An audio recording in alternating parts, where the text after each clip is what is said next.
When we study religions as an academic pursuit, sometimes we miss the key, intimate, and personal element that draws people to follow Judaism, Christianity, or Islam. Yes, there are important dates and there are important narratives that I'll have in these lectures, but we shouldn't forget what this religion means to people in their personal lives and the power that it gives them. From the book of Isaiah, one of the great prophets, these prophets are called great because of the length of the books that record their prophecies, but also because of verses like this. Here is the 43rd chapter of the book of Isaiah, God speaking to the people of Israel.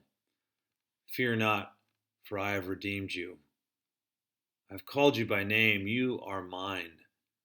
You are precious and honored in my sight because I love you.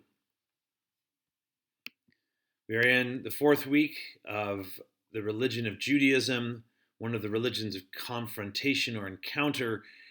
These religions of Judaism and Christianity are properly called religions of the book, and we're going to be spending a lot of time in the narratives from the books, the sacred books of these religions. Again, the Hebrew Bible or the Tanakh is one description of the Hebrew Bible, one name for it. And particularly, we're in the books of the Torah, the first 5 books. And here are some images.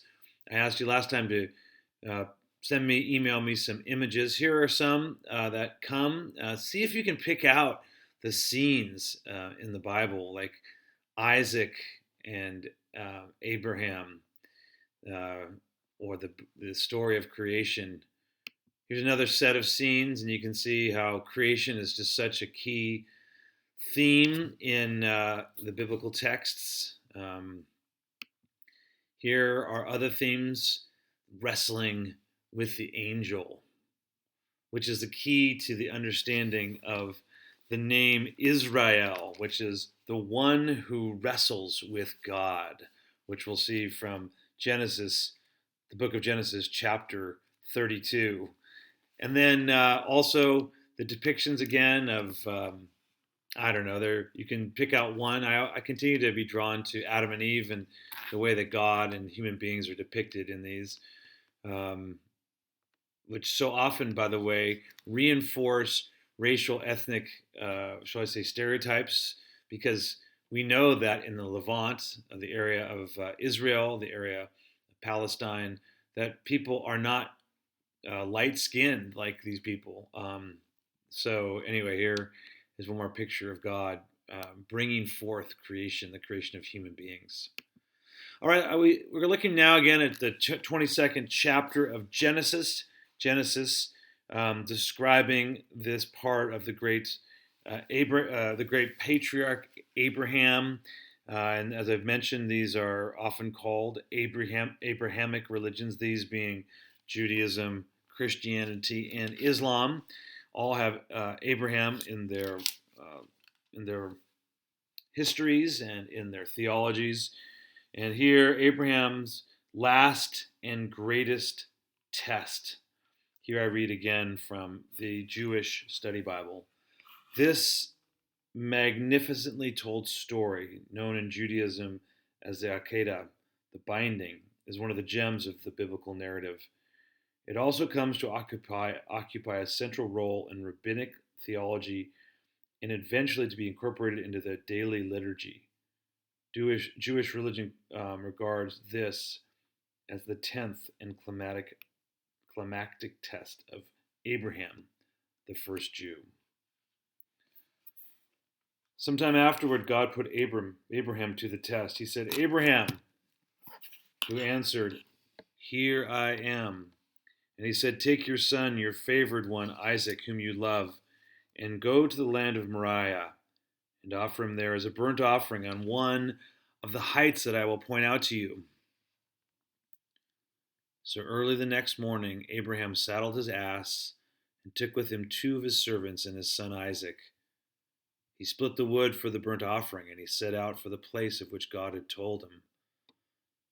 On the 3rd day, Abraham looked up and saw the place from afar. Then Abraham said to his servants, "You stay here with the ass. The boy and I will go up there. We will worship and we will return to you. Abraham took the wood for the burnt offering and put it on his son Isaac. He himself took the fire stone and the knife, and the two walked together. Then Isaac said to his father Abraham, "Father!" And he answered, "Yes, my son." And he said, "Here are the fire stone and the wood, and where is the sheep for the burnt offering?" And Abraham said, "God will see to the sheep for his burnt offering, my son." And the two of them walked on together. They arrived at the place of which God had told him. Abraham built an altar there. He laid out the wood.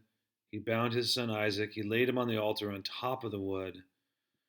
And Abraham picked up the knife to slay his son. Then an angel of the Lord called him from heaven, "Abraham, Abraham." And he said, "Here I am." And the angel said, "Do not raise your hand against the boy or do anything to him, for now I know that you fear God, since you have not withheld your son, your favored one, from me." When Abraham looked up, his eye fell upon a ram caught in the thicket by its horns. So Abraham went and took the ram and offered it up as a burnt offering in place of his son. And so Abraham named that site Adonai Yireh, whence the saying, "On the mount of the Lord there is vision." This key scene from the life of Abraham, from the life of this great patriarch, it also is told in the Quran, which we'll look at, and the alternative version that the Quran presents. But here, it's Abraham bringing his son and bringing him as an offering, but the son who was the sign of the covenant, the Berit, with God. All right, moving then to what happens afterward. Abraham and Sarah have two children, Jacob and Esau, and their children. I'm sorry, let's go back a second. Isaac has two children, Jacob and Esau. I think I'm making, oh boy.